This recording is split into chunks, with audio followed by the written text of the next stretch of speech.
Hello everyone, welcome. In this video we're going to be talking about vectors in real life.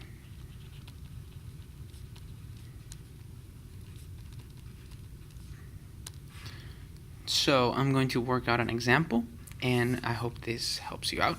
So let's suppose you have a boat. I'm just going to draw a box that needs to get across a river, and that river is 10 meters long, and it has a current pushing down on it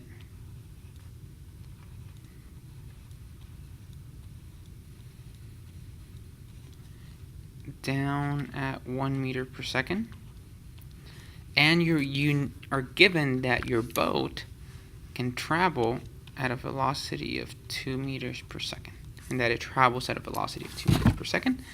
Now, a problem can ask you to find how much time it takes for the boat to get across. So it would ask you for time. The first part can ask you for time, and the second part can ask you how long or how down the stream does your boat end. So I'm just going to call this delta y.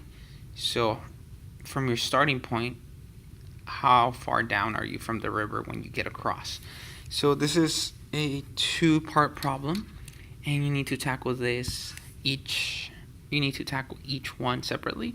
So first rule is treat each axis independent of each other. So we're lucky to be given these vectors already and each axis on the x over the y, but sometimes, for example, on projectiles, you will be given it at an angle, so you have to break it down into an x and a y component, and then you have to work out each one on its own axis independent from each other of the other. Now for our first part, finding time, well, we have a distance. We're not given acceleration, so we don't know the acceleration, so we can't assume it's any of the formulas. We just work in kinematics. So here it's a little bit more simple. So we have distance and we have velocity. And if we refer back to our initial formulas, we know that distance, or the change in x, is equal to your velocity initial times the time that you've traveled. So now here we have our distance traveled, 10 meters. So this goes to 10 meters, would be equal to velocity initial, and this is over the x, remember? So make a little note right there. It's 2 meters per second times your time.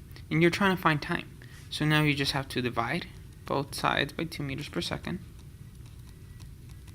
That gives you your time. Meters cancel out, and seconds ends up being the reciprocal of it. And now your time ends up being 5 seconds that it took you to cross the river. So that's your first part. 5 seconds.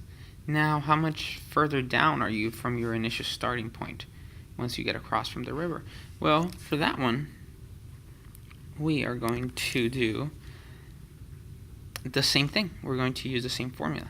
But in this case, delta y is equals to v naught y times your time. And we know this time because it's the same. The time that it was moving downward, going with the current of the river, was the same amount of time it took the boat to get across. So the time is the same.